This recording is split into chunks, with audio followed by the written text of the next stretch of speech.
Welcome students. हम फिर से आपके सामने है conceptual problems on current electricity. ये जो सीरीज़ है concept building in physics through numericals, इसमें आज हम पहली प्रॉब्लम ले रहे हैं। इस सीरीज़ में हम क्या करेंगे कि एटलीस्ट 2 प्रॉब्लम्स लेंगे एक वीडियो में और मैक्सिमम 5 प्रॉब्लम्स, सो दैट क्या होगा कि न्यूमेरिकल्स के थ्रू आपका जो फिजिक्स में कॉन्सेप्ट है वो क्लियर हो पाएगा। जो लोग नए हैं चैनल को प्लीज़ सब्सक्राइब कर लें। तो हमारे पास पहला क्वेश्चन है इस प्रकार से, 500 ओम का ये यहाँ पर प्रतिरोध लगा हुआ है, एक आर प्रतिरोध लगा हुआ है अननोन है, जो 12 वोल्ट की यहाँ पे एक सेल बैटरी लगी है और 2 वोल्ट की यहाँ पे लगी है। एक गैल्वेनोमीटर इस प्रकार से जुड़ा हुआ है। अच्छा, गिवन क्या है कि इफ़ आई जी इक्वल्स 0, अर्थात हमें कहा गया है कि इस आई जी हम कह रहे हैं करंट थ्रू गैल्वेनोमीटर, है ना, डिफ्लेक्शन ऑफ गैल्वेनोमीटर इज 0 और नल डिफ्लेक्शन। इस केस में डिफ्लेक्शन गैल्वेनोमीटर का क्या है, 0 है या नल डिफ्लेक्शन है। इसी को हम कहते हैं current through galvanometer. I G equals 0, then find R. R की वैल्यू हमको फाइंड करनी है। तो सबसे पहले आप सर्किट को देखें। इसमें देखेंगे जब ये कहा गया है कि इसका जो है रीडिंग क्या है, 0 है, नल पॉइंट है, 0 है, इसका मतलब क्या है कि यहाँ इस आर्म में इस प्रकार से कोई करंट नहीं ड्रॉ होगा या इस प्रकार से कोई भी करंट नहीं जाएगा, अर्थात गैल्वेनोमीटर के थ्रू कोई भी करंट किसी भी प्रकार से नहीं जा रहा है, क्योंकि ये गिवन है। अब फाइंड करना है, तो जो करंट आपका जाएगा वो कैसे जाएगा, यहाँ से जाएगा, इस वाले आर्म में केवल। ये करंट और कहीं नहीं जा सकता क्योंकि आई जी की वैल्यू 0 दे रखी है। तो करंट इस प्रकार से यहाँ से ऐसे जाएगा। सपोज हमने कहा ये करंट है, लेट इट बी आई। उसने कहा सिर्फ क्वेश्चन में दिया है सिर्फ आर फाइंड करना, हम क्या करेंगे यहाँ पे आई भी फाइंड कर देंगे, आर भी फाइंड करेंगे। सिंपल जो फॉर्मूला लगना है, बार बार यूज हो रहा है, v equal to I into R से, यही वाला लगना है इसमें। तो देखिए होगा क्या, सबसे पहले आप इसको हटा दीजिए अभी माइंड से, इस पे फोकस करिए, यहाँ पे इतने सर्किट के इस पार्ट पे। तो देखिए अगर यहाँ से थोड़ा सा भी करंट ड्रॉ होता है, माना फॉर एग्जांपल बहुत छोटा 0.1 एम्पियर 0.2 एम्पियर, थोड़ा सा भी करंट ड्रॉ होगा तो इसके अक्रॉस जो पोटेंशियल ड्रॉप होगा वो क्या होगा, इस 2 से कम होगा। फॉर एग्जांपल इफ आर माना क्या है 5 ओम फॉर एग्जांपल लेट इट, और करंट आई बोर्ड इस आर्म में जो कि है नहीं 0.2 एम्पियर, देन यहाँ पे जो वोल्टेज ड्रॉप होगा वो कितना हो जाएगा, v equal to I into R, 5 into 0.2 that is equal to 1.0 और 1 वोल्ट। ये इसलिए क्या न्यूमेरिकल के समझाने का मतलब ये था कि अगर थोड़ा सा भी करंट आता है इस सर्किट में या इस आर के थ्रू इस बैटरी के द्वारा, तो इस आर के सिरों पे जो पोटेंशियल ड्रॉप होगा वो क्या होगा, इस 2 वोल्ट से कम होगा। तो यहाँ पे हमको गिवन है कि कोई भी करंट नहीं आ रहा है। कोई भी करंट अगर नहीं आ रहा है देन इसके सिरों पे पूरा पोटेंशियल ड्रॉप कितना होगा, 2 वोल्ट। तो यहाँ पे ये आपका हिंट था कि IG अगर 0 कहा गया है तो उसका मतलब ये है कि इसमें एक तो कोई करंट नहीं है, दूसरी बात ये थी कि इस आर के सिरों के बीच जो विभवांतर होगा ये इस 2 वोल्ट के बराबर होगा। तो सीधा सीधा अगर मैं लिख दूँ वी आर के सिरों पे विभवांतर, तो ये कितना होगा 2 वोल्ट। ये सीधा यहाँ से एक कंक्लूजन निकल आया है। अब हम आगे इसको सॉल्व करते हैं। इस वाले में देखेंगे जहाँ करंट जा रहा है V equal to I R से, पूरे सर्किट में, इस सर्किट में देखिए आप करंट इस प्रकार से जा रहा है। तो 500 ओम और R ये किस क्रम में जुड़े हैं, सीरीज़ में, इन सीरीज जुड़े हैं। तो टोटल प्रतिरोध देखो R टोटल कहेंगे तो कितना हो जाएगा 500 प्लस R, ये आ गया। इस पर लगाइए V equal to I R से, फिर से V हमारे पास 12 वोल्ट, I हमने फाइंड करना है R 500 प्लस R, क्योंकि जो I करंट है वो यहाँ भी जा रहा है और वही I करंट यहाँ भी जा रहा है और वापस आ रहा है। इस प्रकार से ये I वापस आ गया, इस प्रकार से करंट इसमें जाएगा। Then 12 equals I into 500 plus I into R. I into R क्या है, ये चीज़ है। आई इंटू आर जो मैं कहूँगा आई इंटू आर, वही तो वोल्टेज ड्रॉप है। अब वो वोल्टेज ड्रॉप कितना है 2 वोल्ट, वो हम पहले कैलकुलेट कर चुके हैं इस सर्किट की सहायता से, हिंट।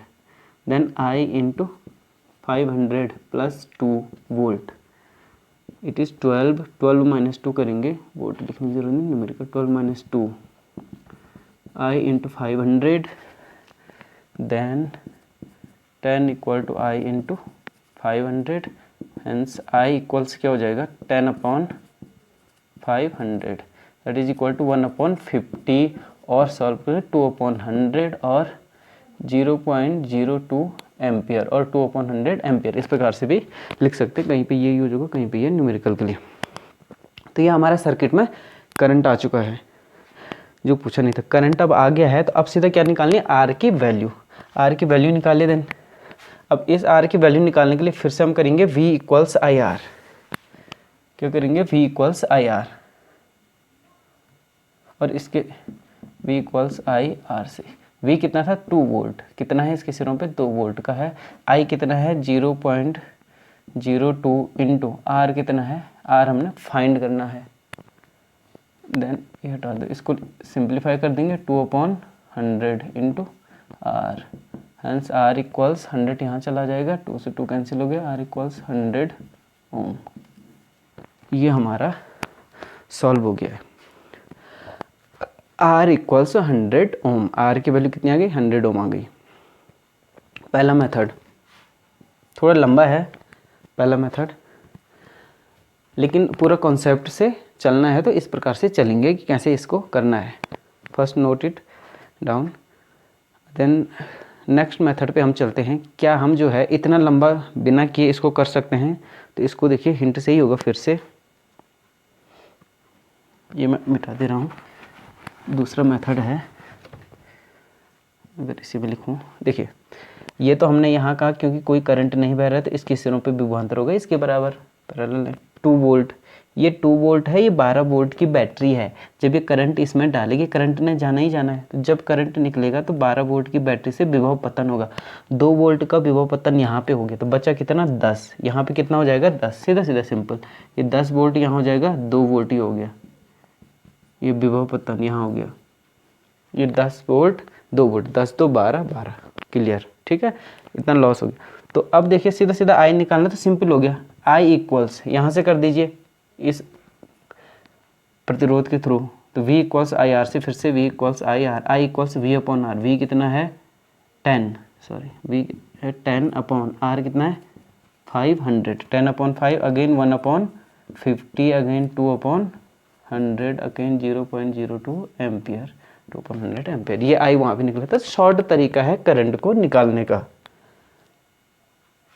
वो लंबा मेथड था, ये छोटा मेथड है कि इस प्रकार से। अब हमारा करंट आ गया, फिर से इसके सिरों पे V equal to I R से कर देंगे तो आर की वैल्यू फाइंड हो जाएगी। ये इसको करने का दूसरा मेथड था। क्या कुछ और मेथड हो सकता है इसमें, देखते हैं अगर कुछ और मेथड आता है। जैसे इस वाले सर्किट में देखिए V इक्वल्स आई आर से again I equals V upon R, I equals V upon R, तो V है 12 volt upon R, total R कितना है 500 प्लस आर, ये हो गया, और ये आई है, I equal to V upon R, और आई की वैल्यू क्या आई थी 2 अपॉन 100 एम्पियर, जो हमने निकाला था पिछला बार। आई निकाल के, बिना आई निकाले नहीं होगा। इसको आप क्रॉस मल्टीप्लाई अगर कर दें तो 1200 इक्वल्स 1000 प्लस 2 आर, ये इधर माइनस हो जाएगा, 200 इक्वल टू 2 आर, ये प्लस है sorry, hence R equals 100 ohm. Now that is another method. 3 लगभग आपस में मिलते जुलते मेथड हैं सारे। तो ये हमारी आर की वैल्यू आ गई। तो थोड़ा सा इसलिए हम इसमें 2 से 5 न्यूमेरिकल ही करेंगे और स्टेप बाय स्टेप चलेंगे, ताकि आपका फिजिक्स का जो कॉन्सेप्ट है वो बनता जाए। चाहे आप जेई की तैयारी करें, नीट की तैयारी करें, या आप बीएससी ग्रेजुएट हों, कुछ भी हों, लेकिन ये आपको फ़ायदा करेगा। तीसरा नेक्स्ट जो है डन, दैट इज़ डन, हो गया। यहाँ पे सिर्फ इतना निकालना था। आगे चलते हैं अगली प्रॉब्लम की ओर। ये क्लियर हो गया होगा। नेक्स्ट ओके,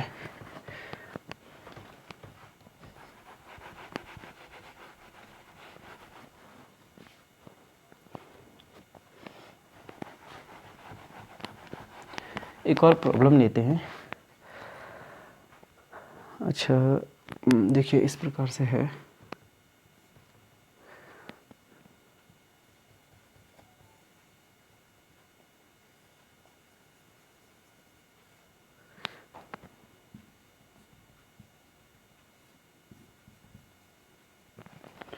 देन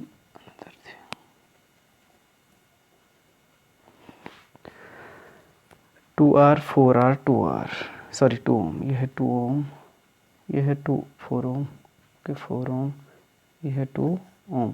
इस प्रकार से 3 प्रतिरोध, ये एक स्विच है, ऐसे ही स्विच, एक स्विच है, 3 प्रतिरोध है हमारे पास, और यहाँ पे इस पॉइंट का पोटेंशियल है 20 वोल्ट, इसका पोटेंशियल है 5 वोल्ट। पोटेंशियल बोल रहा हूँ, पोटेंशियल डिफरेंस नहीं, क्योंकि विभव जो है बिंदु की विशेषता है, तो इसलिए पोटेंशियल यहाँ पे 20 वोल्ट, यहाँ पे पोटेंशियल है 5 volt, 4 ohm, 2 ohm and 2 ohm. Switch S है, इसमें ये कहता है कि इफ़ एस इज ऑन, अगर स्विच एस को ऑन कर दिया जाए, then find current through 2 ohm resistance. इस वाले के थ्रू हमको करंट फाइंड करना है, क्योंकि देखिए अभी आप स्विच ऑफ है, तो क्या करेंगे, अगर इस स्विच को मैं ऑन कर दूं तो ये रास्ता खुल जाएगा करंट के लिए, यहाँ भी कुछ करंट चला जाएगा, तो इस वाले में करंट फाइंड करना है आपको।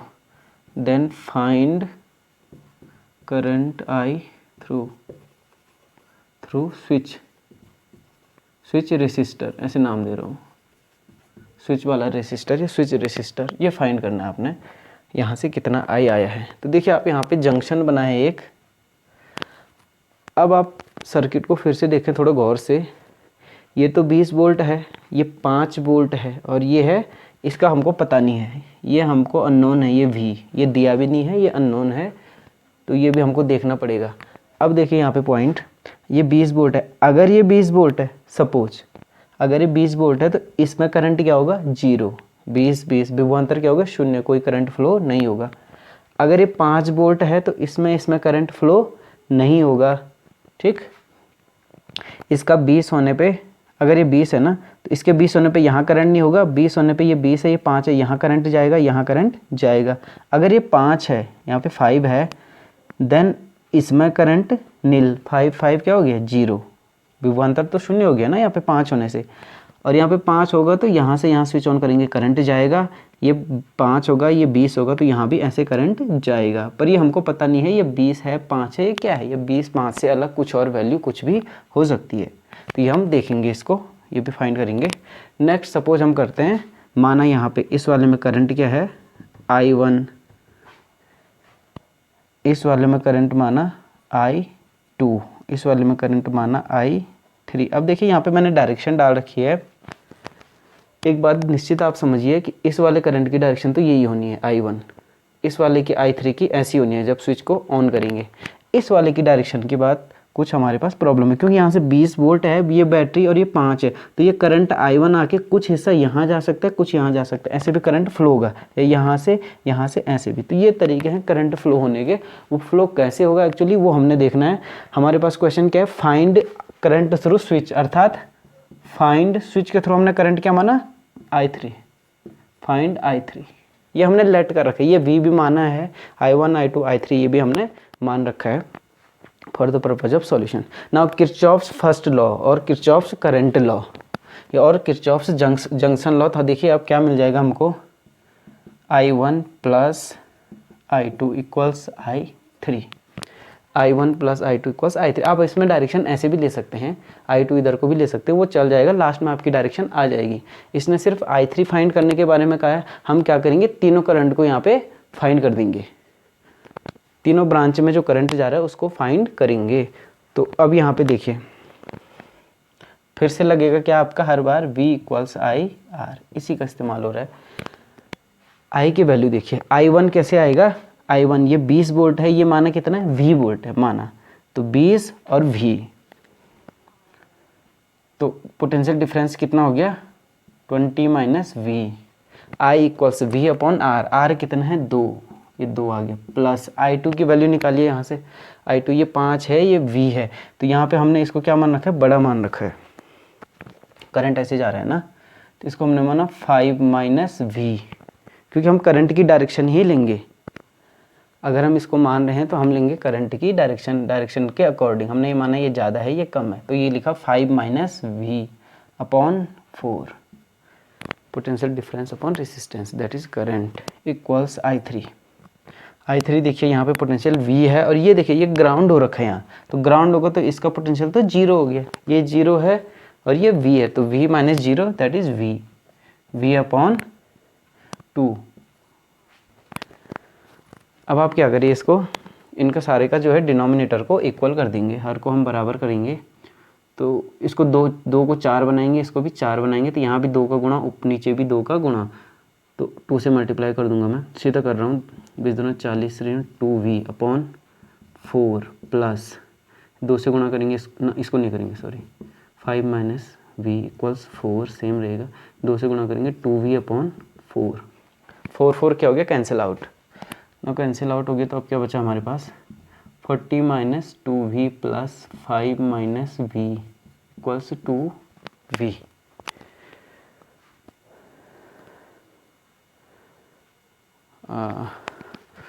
टू वी क्या बचा हमारे पास, 40 5 45 45 इक्वल्स ये 2V माइनस V 3V और ये माइनस 3V इधर जाके प्लस हो जाएगा, तो ये प्लस 3V और plus 2V 5V, hence V equals 45 upon 5 9 times 9 volt. सबसे पहले तो हमने V फाइंड कर दिया है, that is V is equal to 9 volt. ये आपको क्लियर हो गया है। ये हमको करना था, कहाँ से निकाला, किरचॉफ के लॉ से, क्योंकि बिना इस V को निकाले इस ब्रांच में आप करंट कैलकुलेट नहीं कर सकते। क्वेश्चन उसका था सिर्फ इस ब्रांच में करंट कैलकुलेट करना। जब स्विच को ऑन करेंगे हम तीनों करंट निकालेंगे। अब आपका V निकल गया है 9 वोल्ट, तो अब ये ईजी हो गया है। देखिए फाइंड करिए I1, hence I1 equal to current equals again ये 20 है ये 9 है, ये 20 ये 9, तो 20 माइनस 9 कितना हो जाएगा, चलो मैं पूरा ही करता हूँ, 20 minus 9 upon 2 that is 11 upon 2 that is 5.5 ampere. Now I2 equals ये 9 है वो 5 है, तो 9 माइनस 5 9 माइनस 5 अपॉन कितना 4 that is 4 upon 4 equals 1 ampere. I2 की वैल्यू 1 एम्पियर आ गई। I3 निकालिए। अब I3 जो हमको निकालना है, I3 की वैल्यू 9 माइनस 0, ये 9 है ये 0 है, 9 minus 0 upon 2 then 9 upon 2 that is equal to 4.5 ampere. ये हमारे तीनों ब्रांच में करंट आ चुका है। नाउ आप देखिए हमारे पास कंडीशन कहाँ से निकाला था, इससे, तो इस कंडीशन को वैलिड होना है। I1 plus I2 equals I3, I1 plus I2 equals I3, 5.5 और 1 बराबर I3 नहीं हो रहा है, ये जो है नहीं हो रहा है, तो ये गलत हो गया। गलत क्यों हुआ है, क्योंकि हमने डायरेक्शन ही गलत लगाई है शुरू में, ये हमको पता नहीं था डायरेक्शन क्या है। अब यहाँ डायरेक्शन निकल गई है तो वो यहाँ कैलकुलेट हो जा रहा है। तो क्या होना है, उसने I1 I2 की डायरेक्शन ये ना होके क्या हो जाएगी, ये वाली I2 की डायरेक्शन नहीं हो जाएगी, देन ये I2 की जगह क्या आ जाएगा, माइनस I2, तो 5.5 माइनस I2 या 1 इक्वल्स 4.5।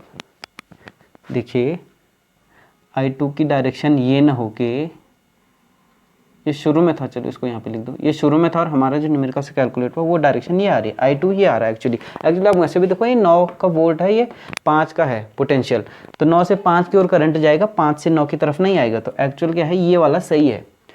तो अब यहाँ पे सही है, तो देखिए ये I1 हो गया, ये I2 हो गया, ये I3 हो गया, then I1 should be equal to I2 plus I3। I2 कितना आया 1, I3 कितना है 4.1, 4.1 plus 1 equal to 5.1, I1 equal to I2 plus I3 that is correct. तो इस प्रकार से हमारा करंट आया है सारी ब्रांच में। तो आप ये देखेंगे कि यहाँ पे चाहे आप ये किरचॉफ के नियम का भी इस्तेमाल हो रहा है, चाहे आप करंट की डायरेक्शन कुछ भी रखें शुरू में, बाद में अल्टीमेटली वो आपको सही डायरेक्शन करंट की बता देगा इक्वेशन के थ्रू, या फिर पॉइंट टू पॉइंट पोटेंशियल लेके चलेंगे तभी पता है कि potential, higher potential to lower potential जो है डायरेक्शन ऑफ करंट होती है। तो ये हमारे आज के 2 न्यूमेरिकल थे इस लेक्चर में। आशा करता हूँ आपको ये पसंद आया होगा, और प्लीज़ सब्सक्राइब करें, ज़्यादा से ज़्यादा लोग सब्सक्राइब करें। जब ज़्यादा से ज़्यादा लोग देखेंगे तो इसी प्रकार के और भी इससे अच्छे वीडियो आगे बनने के लिए जो है उत्साह मिलता है, एनर्जी मिलती है। जितने भी बच्चे हैं, चाहे वो इंटरमीडिएट बोर्ड की प्रिपरेशन कर रहे हों, जेई, नीट, और आप ग्रेजुएशन हो, बीएससी वगैरह पढ़ रहे हो, फर्स्ट ईयर सेकंड ईयर या फर्स्ट सेमेस्टर सेकंड सेमेस्टर में पढ़ रहे हैं बच्चे, आप सब लोगों के लिए ये हेल्पफुल होगा, ऐसी मेरी आशा है। देन चैनल सब्सक्राइब करें प्लीज़, फिजिक्स पाल चैनल का नाम है। Thank you very much.